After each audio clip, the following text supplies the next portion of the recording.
It's Carbon Sunday, the day we finally have Julia Gillard's plan to cut the world's temperature by cutting Australia's emission. Now, joining me to discuss global warming and politics is Norm Sanders, the first politician ever elected to an Australian Parliament on an environmental platform, and Janet Albrechtsen, a former ABC board member and now columnist on The Australian. Norm, the Prime Minister says this package will cut 160 million tonnes from our emissions by 2020. Will this actually change the world's climate by a jot? Probably not. This thing is about 20 years late and far too little too late. You radicals, I'm a conservative, right? Waste not, want not, stitch in time. You radicals have managed to keep us from doing anything about carbon for years and years and years. And now the chickens are coming home to roost. This package has been emasculated by a political process, and there really wasn't much there to begin with. It's going to end up as nothing. But Janet, I'd think that even if this package was serious, even if it really taxed us to the hilt, we can't change the climate. And I wonder why the government just doesn't admit that we can't change the climate here in Australia. We certainly can't in Australia. I mean, our emissions account for less than, I think, 2%, isn't it?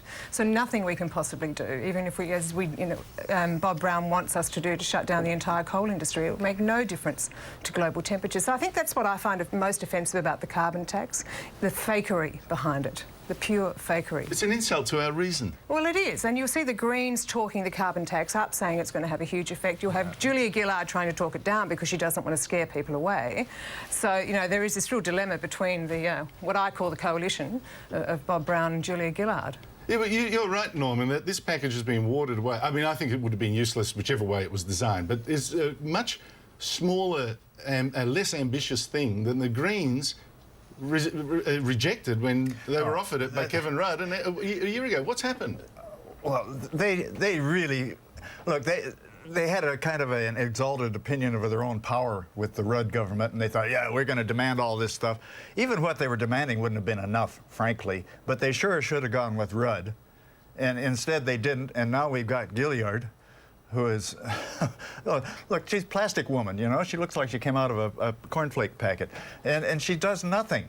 And she can do nothing. The whole process has been now completely stalled by this carbon tax debate, where there's a whole bunch of other things that should be taking place in our parliament and in our society other than this carbon tax, which won't do any good anyway. But Norm, this should be your proudest moment. You worked for the Tasmanian Wilderness Society or the Environmental Centre. You've been an Australian Democrat senator. You've worked your life in the environmental movement. This should be your proudest day. No, look. Is this the time for the Greens to celebrate? God, no. We've lost it. You radicals won. Because we've been trying to stop the collapse of the biosphere. We've been trying to prevent that. It's collapsing. I'm also a defrocked scientist, but I know enough about science. I can study it. And things are happening. The whole systems are tumbling, and it's an exponential increase. We've got to actually shift gears from trying to protect the biosphere to trying to see how are we going to survive when it collapses. And we've got to do that by not destroying our agricultural land with things like coal seam gasification and things like that. We've got to look to the future. And it's going to be a grim future unless we start planning for it and stop wasting time in Parliament with these fatuous political games about carbon taxes. Janet, I don't actually see the biosphere collapsing and all that, but Norm does.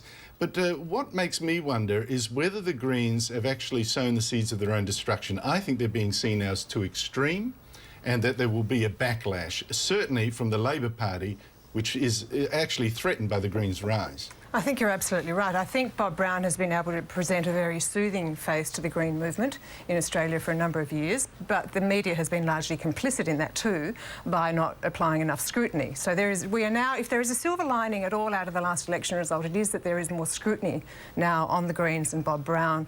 We are seeing that in Parliament. We're seeing the divisions that are rising up between people like Lee Rhiannon and Bob Brown, a nasty anti-Israel sentiment.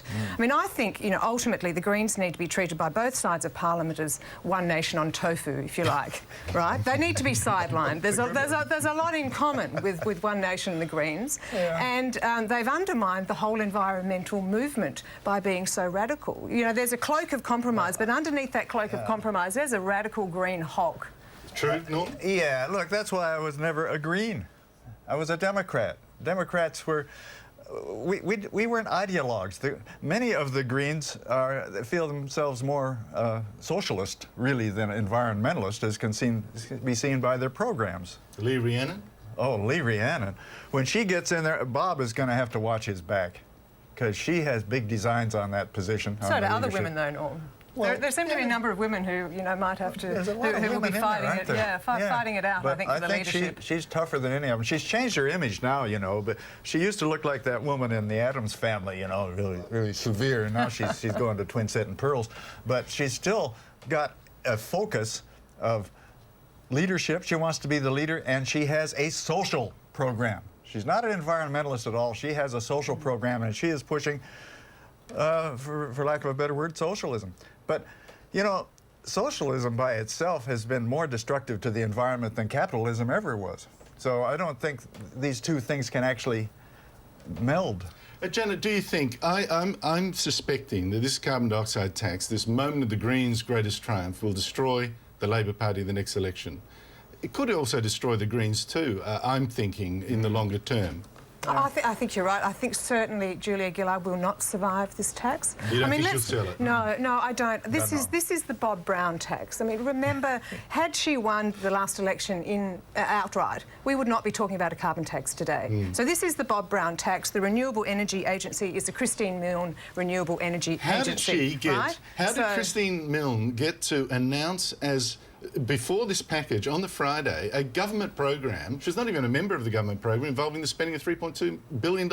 I find that extraordinary. But look, now the talk is going to a future Labor leader. Laurie Oakes this week has said there are already talks centring on Bill Shorten, who said, I'm not ready after the election, I'm guys. tired of the union party, the union officials being in the Labor Party, you know. The unions have outrun their usefulness too. But sorry, if you take them out, who's left? Who's left in the Labor Party if you take them out? Bring back Grant Richardson. Oh, for heaven's sake, no.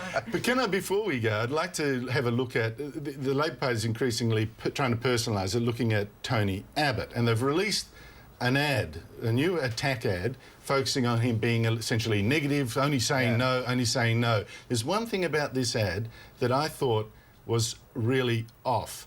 A focus on the clothing that he says no to in his wardrobe in this section of the ad.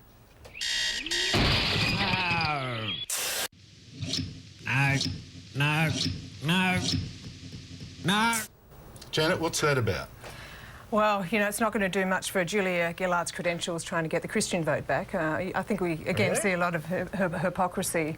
No, I think it's a cheap shot. It's a cheap shot. A cheap shot. And he is all ears and nose, you know. Yeah, look, the personal thing is one thing, but I think attacking the Catholics like that appealing to bigotry is a very different thing. Look, thank you very much for joining me, Norm Sanders. Well, Janet Alderson, thank you very much on this Carbon Sunday. Aren't we all so excited? Bob Brown Sunday.